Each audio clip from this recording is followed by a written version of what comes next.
Kevin Zerouli akhirnya kembali mencuri perhatian setelah mencetak gol salto spektakuler yang membawa Juve Stabia lolos ke semifinal playoff Serie B. Namun di balik momen besar itu ada perjalanan berat yang nyaris membuat karir gelandang muda AC Milan tersebut tenggelam. Musim 2024-2025 menjadi masa sulit bagi Zerouli. Ia dikirim AC Milan ke tim Futuro yang bermain di Serie C.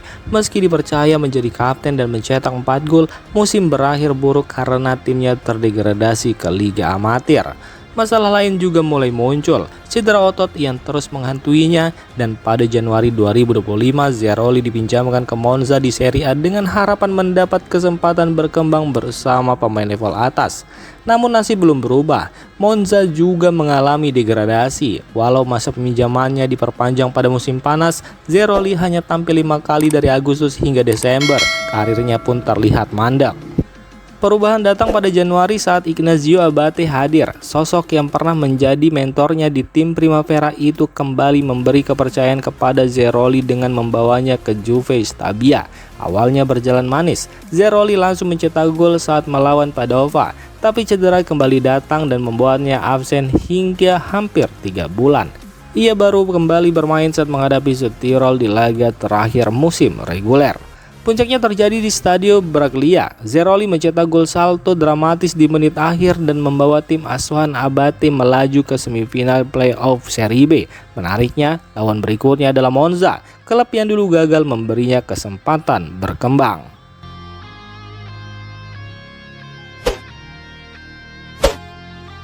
AC Milan dikabarkan siap melepas rahinya Pavlovic jika gagal finish di 4 besar Serie A dan kehilangan tiket Liga Champions musim depan. Bek asal Serbia itu disebut menjadi pemain utama yang akan dikorbankan demi menyeimbangkan kondisi keuangan klub.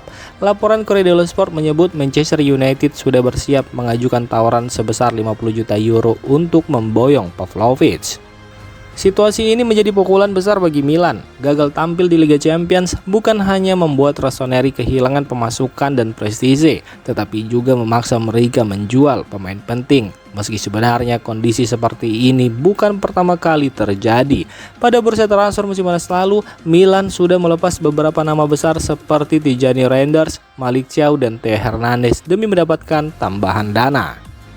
Ironisnya, Milan justru diprediksi mencatat rekor keuntungan penjualan pemain pada musim 2025-2026. Nilainya diperkirakan mencapai 101,8 juta euro, melampaui rekor lama sebesar 78 juta euro yang tercipta sejak musim 2001-2002. Namun keuntungan besar itu dinilai tidak cukup menutupi kerugian dari sisi kualitas tim. Kehilangan pemain inti bisa membuat kekuatan Milan semakin menurun dan berdampak langsung pada rencana transfer musim depan. Tanpa Liga Champions dan dengan dana terbatas, peluang mendatangkan pemain top seperti Leon Goretzka disebut semakin sulit. Situasi serupa juga bisa mempengaruhi masa depan Luka Modric yang kabarnya enggan bertahan jika Milan tidak bermain di kompetisi elit Eropa musim depan.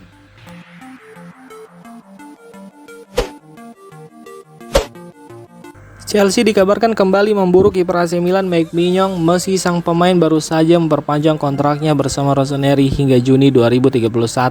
Beberapa bulan lalu, Mike Maignan sebenarnya sempat hampir meninggalkan Milan karena situasi kontraknya belum selesai. Chelsea bahkan disebut sudah mencapai kesepakatan pribadi dengan kiper asal Prancis tersebut. Namun saat itu, Milan menolak tawaran yang datang dan berhasil meyakinkan Mike Maignan untuk bertahan lebih lama di San Siro. Kini menurut laporan media La Gazzetta dello Sport, klub asal Inggris itu belum menyerah. Chelsea disebut siap kembali mengajukan tawaran pada bursa transfer musim panas mendatang. Situasi di Milan juga dinilai belum sepenuhnya aman. Pelatih Massimiliano Allegri dan direktur olahraga Glitari dikabarkan sedang mempertimbangkan masa depan mereka di klub. Padahal Allegri menjadi salah satu sosok penting yang membantu meyakinkan Mike Maignan untuk tetap bertahan. Jika Massimiliano Allegri benar-benar pergi, peluang Mike Maignan mempertimbangkan kembali masa depannya di Milan disebut bisa terbuka lagi. Meski begitu, Milan kini berada di posisi yang lebih kuat dibanding sebelumnya. Dengan kontrak baru yang masih panjang, Rossoneri bisa memasang harga tinggi untuk penjaga gawang berusia 31 tahun tersebut.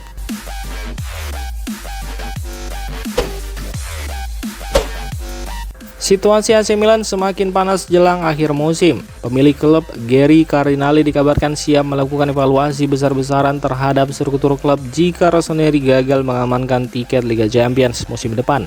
Posisi Milan memang sedang terancam setelah hanya meraih 1 kemenangan dalam 5 laga terakhir Serie A dengan 2 pertandingan tersisa dan poin yang sejajar dengan AS Roma. Tekanan kini semakin besar untuk tim dan manajemen. Gary Cardinali akhirnya angkat bicara soal kondisi klub yang dianggap jauh dari harapan.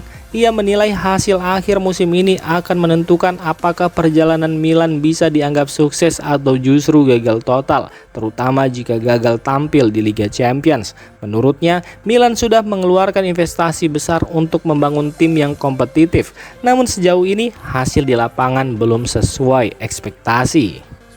Cardinali juga mengaku memahami kekecewaan para supporter. Ia merasa bertanggung jawab atas situasi yang sedang dialami klub dan ingin segera memperbaiki keadaan. Karena itu, setelah musim berakhir, Cardinali berencana duduk bersama pelatih Massimiliano Allegri dan jajaran manajemen untuk mengevaluasi semua aspek klub, mulai dari staf pelatih, sistem perekrutan pemain, hingga struktur organisasi secara keseluruhan akan ditinjau ulang. Fokus utama Milan adalah membangun organisasi yang lebih kuat agar bisa kembali bersaing di level tertinggi Eropa.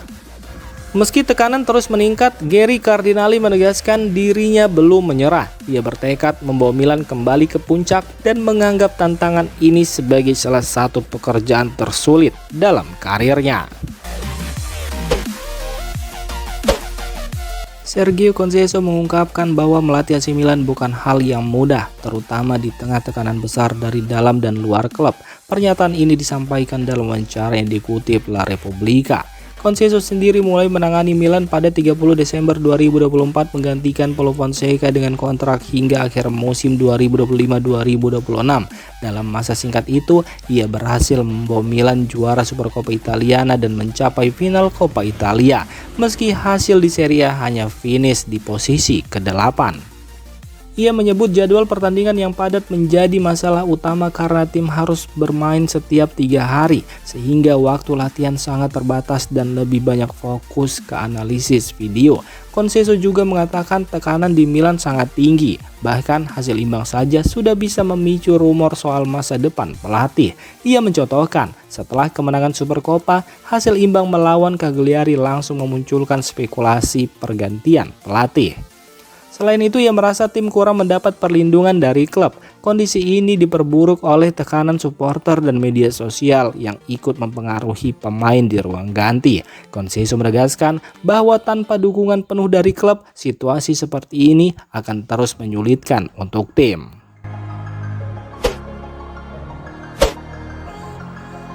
Demikian informasi dunia sepak bola terupdate hari ini.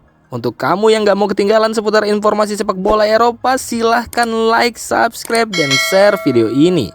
Terima kasih.